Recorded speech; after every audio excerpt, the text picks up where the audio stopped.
everything I'm going to talk about in the next 3 episodes of this. Is a 3-part episode podcast. And it is all about all things talking or speaking or orientation classes or lunch and learns or dinner with the docs. I'm going to, in the next 3 episodes of this podcast, run through the most fundamental principles you have to understand if you're going to do these effectively.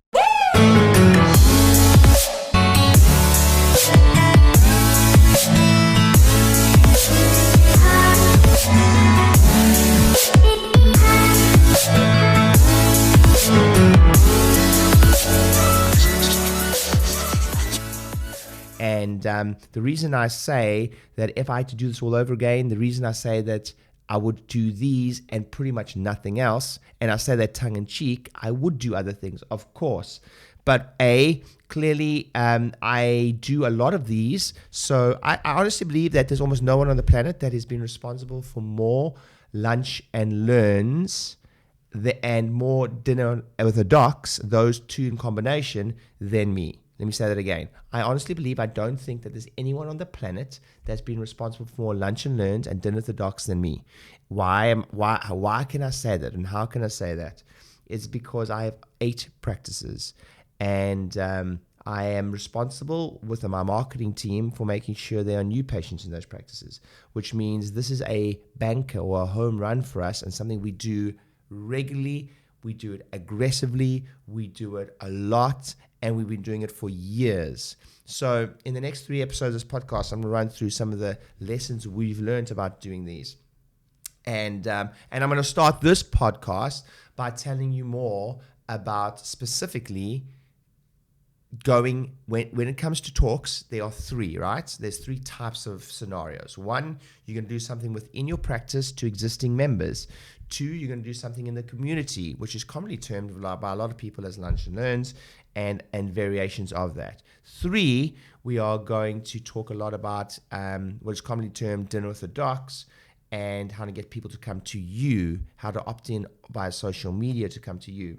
And we're going to starting this week with probably the one that most people don't want to hear about right now, but the one they probably need to hear about the most, and that is doing something within your practice, an orientation class, a health class, a mandatory health class, as a lot of people would have termed it, especially back in the day.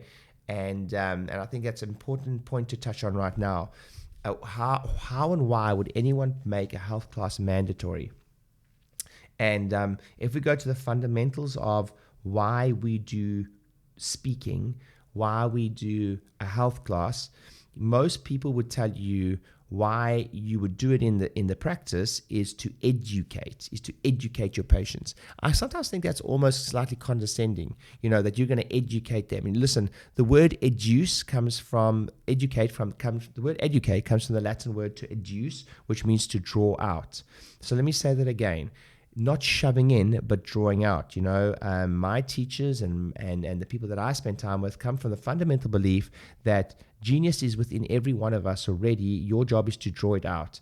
And it is very closely aligned with chiropractic philosophy that we have everything within us to be geniuses and geniusly heal. I mean, the process of healing is a genius process. So we have everything within us to do that. And what I'm basically, the beginning of this talk, of this podcast, could literally be your health class, right? So why do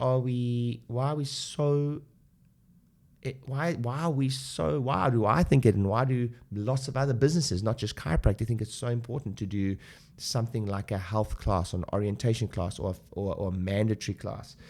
Without sounding condescending, yes, there is an element of education to it, but there's a deeper thing with this.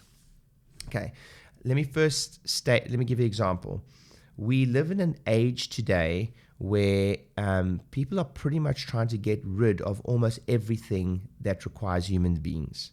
We're going to have driverless cars. We already have driverless cars.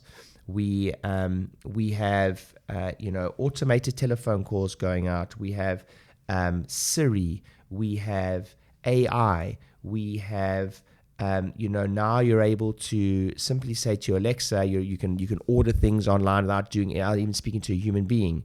You can everything from book your travel to your flights to just about anything you can do online now and not even speak to a human being.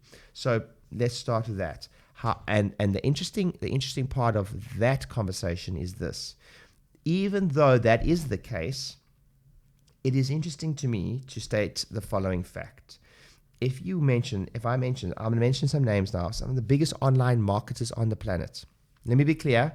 These people have they have made $1 million in a day. Many of them, they've had incredible opportunities to increase their wealth, etc. by not speaking to anyone, by simply sitting at home in front of their computer in their underwear most of the time, and make a lot of money. And a lot of people look at that situation and go, that's the dream.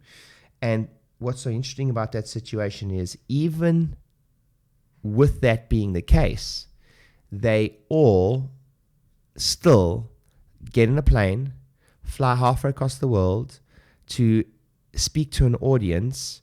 And let me just say that again. Let me start that again. They fly halfway across the world in a plane that's a pain in the ass. When you first start speaking internationally, the novelty is quite cool, and trust me, it wears off very, very quickly. But they still wait in the queues, travel terrible travel times.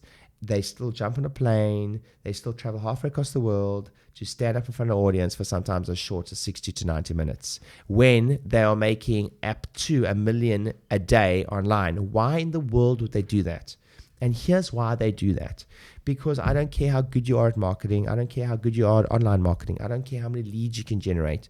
I never forget, my biggest mentors taught me this. Nothing will ever replace both the quantity and quality. Specifically, emphasis on the second part of that sentence, the quality of leads.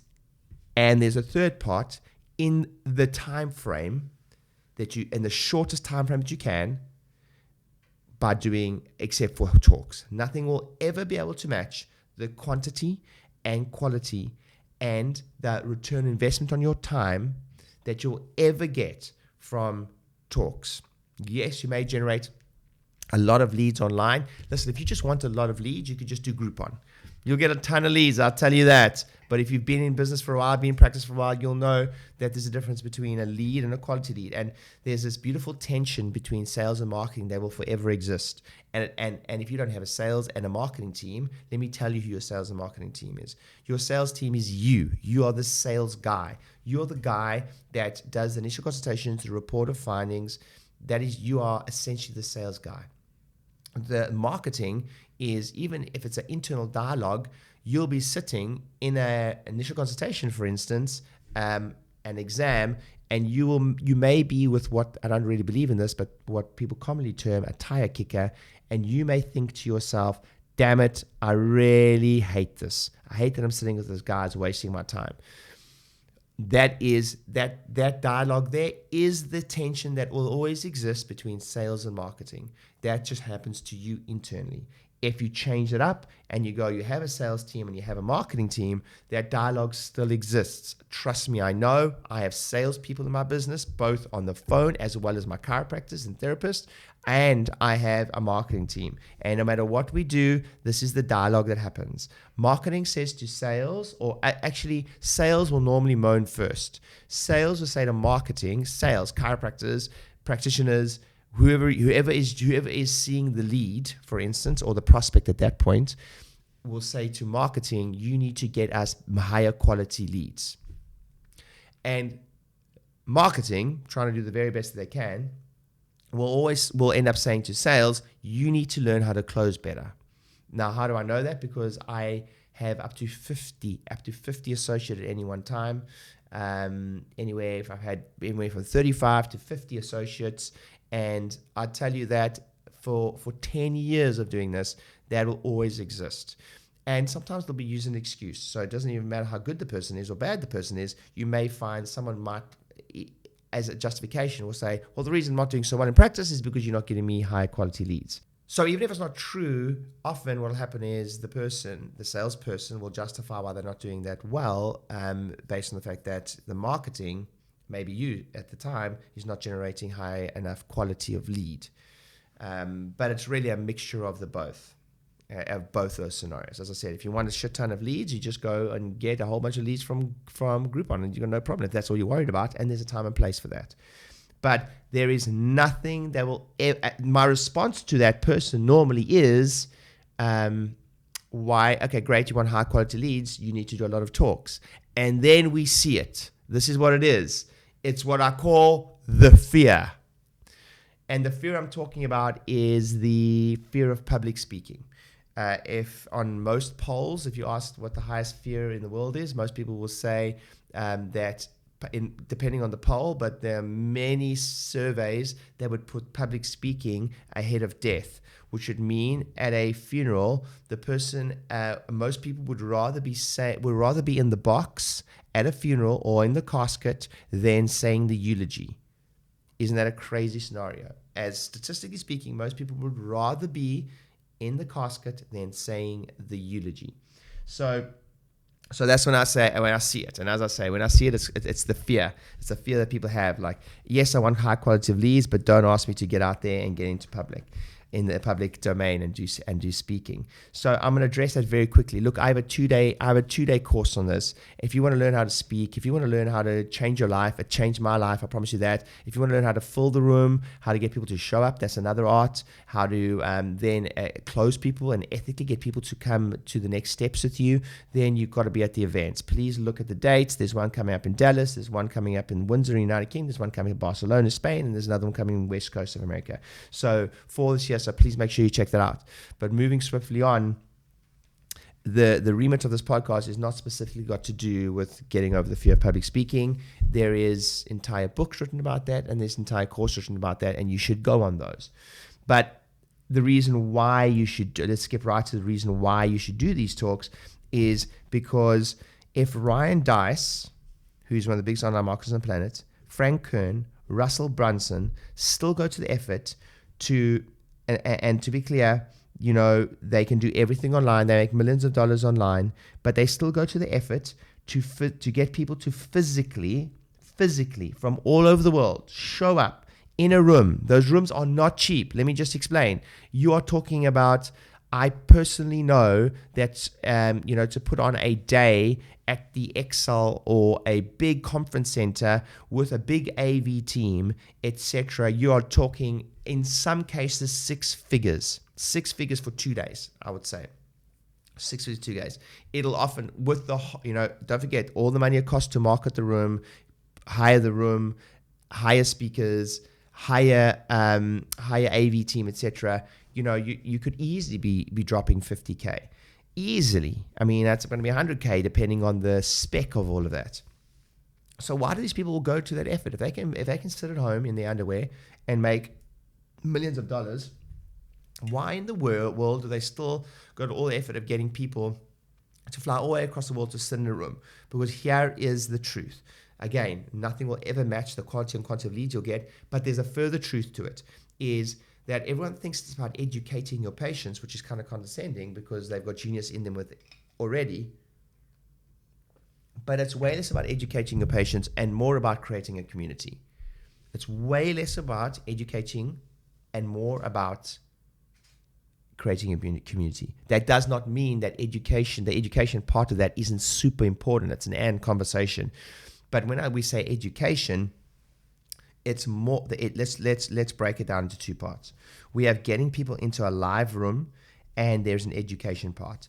I'm going to skip through all the rubbish for that and tell you that the education part is to almost unapologetically, if you will, quickly let someone know who you are and what you stand for, right? And that's our philosophy. And that is important, but don't forget to you want to freak them out too much. It's called gradient. You want to make sure that you meet people where they're at in some way, shape, or form. And some people hate that saying, some people love that saying, but listen, I've spoken on some of the biggest stages on the planet. I've shared some stages with some of the biggest names on the planet, Robert Kiyosaki, etc. And I will tell you that there is a legitimate concern about, if you will, meeting your audience where they're at. So that's not whether you agree with that or don't agree with that, I don't really care. It's a communication fundamental principle, first of all. So the education part is also broken down into, you are selling, yes, I said it, you are selling the process, of what you stand for. You're also selling the fact, in some way, shape, or form, you're also addressing a lot of objections. So there's a sales principle that says deal with objections before they come up in many cases, in your sales presentations and in your copywriting. So when you're doing talks, you're thinking about addressing objections. Objections like, I've heard that when I see a chiropractor, I have to keep on going forever. I've also heard that you're going to try to sell me something. I've also heard that it hurts. You need to address a lot of these concerns subtly within your education process when people say educate. And for me, one of the biggest points when it comes to education that I hammer home with anything where you're wanting retention, anywhere you're wanting a high lifetime value of a patient or a client, is that for me, one of the biggest things that you need to educate on is that healing takes time. This is creating an anchor, and in that initial opportunity to educate, as people say or bandy around, is what you're really trying to do is you're trying to manage expectations. That is the biggest point of that orientation, mandatory health class, whatever you want to call it. You are managing expectations. You are also teaching, but you are managing expectations. So when you're designing your orientation class, you want to be, if you're not talking about how long things take to heal, if you are not pre-framing how long people have been with you, if you are not showing testimonials about people who have been getting adjusted since birth, if you're not showing case studies about people who started with you 10 years ago who still get adjusted on a weekly basis or fortnightly basis or monthly basis, then you're gonna have a tough time. Your messaging, it's not really, your tongue, whatever you say is your PVA. Whatever you talk about, whatever you repeatedly say, you become, and your practice becomes. So if you're constantly showing those type of scenarios, you're automatically going to increase your PVA and increase or at least manage those expectations. So that's the first part of the education. And the next part of the talk, which I said if you break it down into two parts, it's an education part and there is a community part. The reason that these online marketers still go to all the effort to get people from halfway across the world to show up in a physical room when they really don't need to, they do need to. They understand the marketing principle behind it. They understand the community aspect of it. But they, from a financial perspective, they're making good money. They don't need to do that. But they do need to do it to grow the business. And the understanding that people do business with people. And getting them in a room, you will never, besides a few things that many of us listening to this podcast will never fully be able to experience, and that is the power of traditional media. Traditional media is still king, by the way. Yes, social media is insanely amazing. Don't get me wrong, it's changed my life. But if I could click my fingers right now and be on Oprah, I would take that over any social media marketing campaign. If I could click my fingers right now and have a talk show that's showed by millions and millions of people, listen, let's be honest, if you're on Oprah, you probably never have to worry about marketing for the rest of your life. But that is not a realistic goal for 99% of us.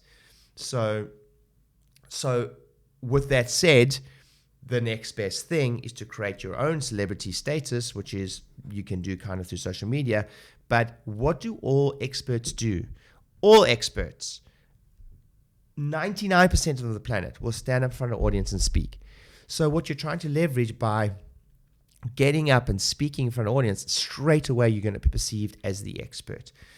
That's a big part of the branding process of you establishing yourself as the expert. There is a famous doctor who helps people heal from cancer naturally, Dr. Siegel, and he always says there's three parts to helping someone heal.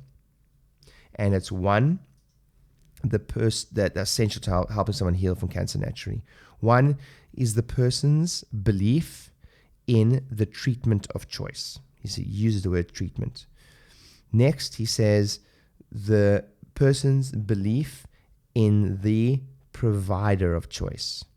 And then, which is so important from a chiropractic standpoint, the person's belief in their body's ability to heal. Those three things. He says if those three things are present, if person believes in the treatment of choice, if they believe in their body's ability to heal, and most importantly, they, in this context that we're talking about today, is they believe in the person they've chosen with their health.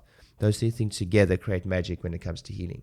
So ignoring this will affect your results, quite literally, with a person. They have to believe that you are the right person to help them. And one of those processes is that you are automatically perceived as more as the expert if you stand up and speak.